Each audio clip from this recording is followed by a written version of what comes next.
Have you ever stood there, mouth shut, while someone said something cutting, and then your brain betrayed you for hours afterwards?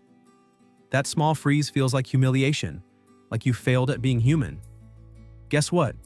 It's not a personal glitch. Your brain tried to save you.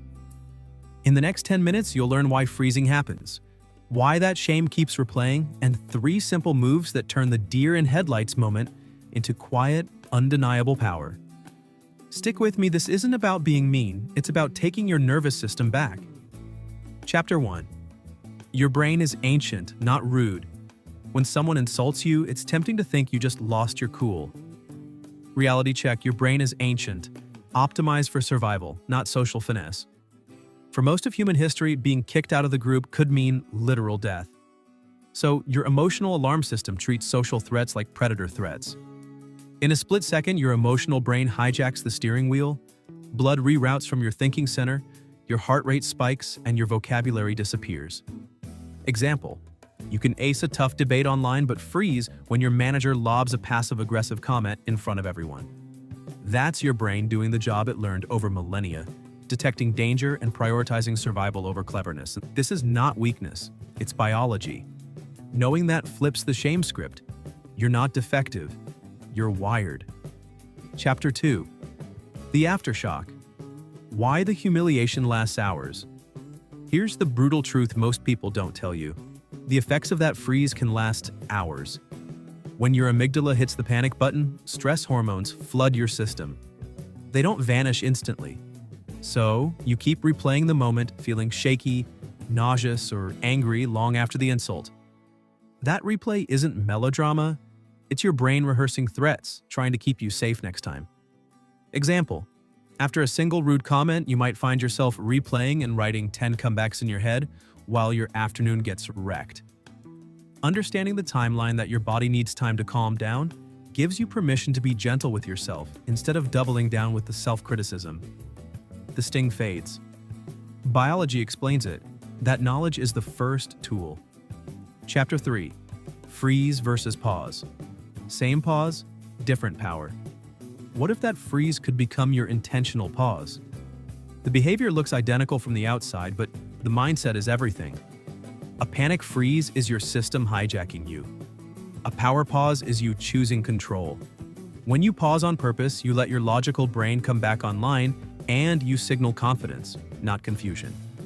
Example: someone insults you and you breathe, hold your gaze, count to 3, then answer calmly. People interpret thoughtful silence as strength, not weakness. Leaders do this all the time. They don't rush to defend, they consider.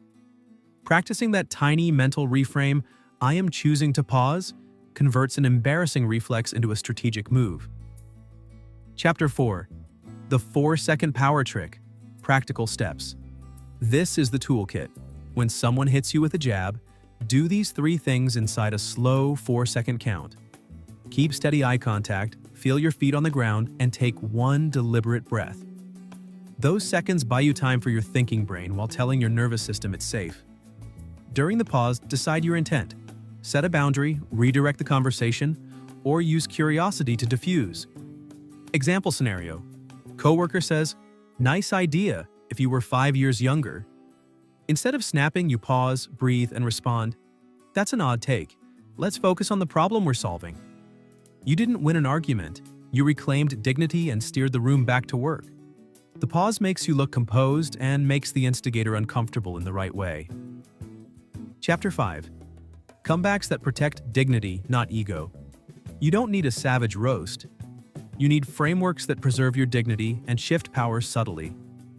There are 3 clean moves: the boundary, "That's not okay," the redirect, "Let's get back to the issue," and the curiosity flip.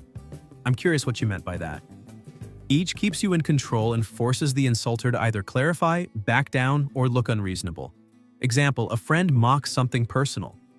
A boundary reply, "I don't accept that tone," signals limits. A curiosity reply, "What made you say that?"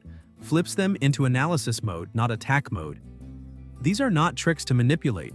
They're simple communication choices that stop you from absorbing other people's emotional garbage. Conclusion. Start today. This is where most people stall, knowing the tools but doing nothing. Start small. Practice the 4-second pause at low-stakes moments with a cashier, a chatty neighbor, or a snide comment in a WhatsApp group. Visualize yourself pausing, breathing, and choosing a response. Repetition builds a new automatic. Your freeze didn't form overnight. New habits won't either. But every intentional pause trains your nervous system to accept safety where it used to see threat. So here's your invite. The next time someone tries to rattle you, pause, breathe, and choose. Don't let one awkward moment rewrite your worth. You're not your worst reaction. You're a person learning new skills. Start today. Practice the pause. Protect your dignity. Build your calm. If this landed for you, do one thing right now. Pick one small interaction today where you'll use the 4-second pause. Tell yourself, I will practice once. That's it.